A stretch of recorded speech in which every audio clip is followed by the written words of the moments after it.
All right, so we're going to start talking about a couple of things. We're going to talk about characterization and conflict. These are things you've been working on since probably 7th or 8th grade, but they're things that we need to start being able to analyze on our own. There are two types of characterization. There's direct characterization and indirect characterization. Direct characterization is where it is stated in the book. Abigail is a bad person. That's stated, right? So we know.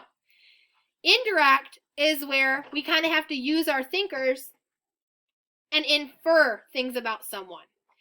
So if they said, Abigail had an affair with a man, we can infer that Abigail is immoral because she had an affair. Does that make sense? So direct versus indirect. Conflict is obviously when we have an issue between characters or opposing forces. There are several kinds of conflict. Man versus man, man versus self, man versus society.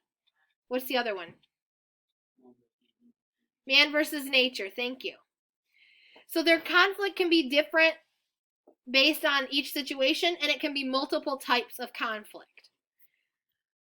What we are going to do is we are going to analyze characters so we can see their indirect and direct characterization, their conflicts, and how what they do and feel has an effect on the plot.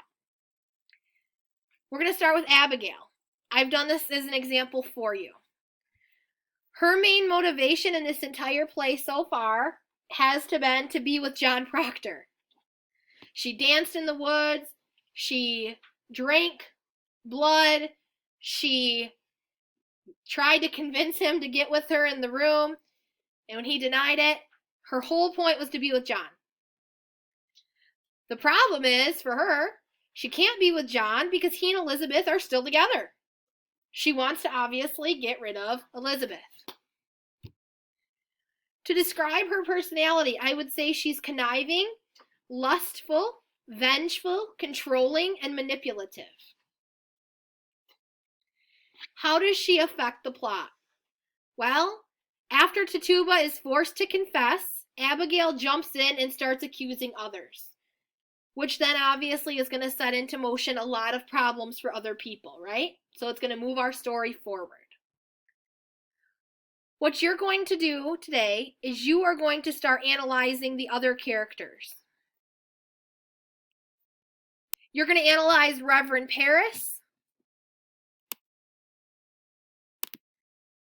John Proctor, Thomas Putnam, Reverend Hale, Tituba, and Ann Putnam. Because these are our key players moving forward with the rest of the play.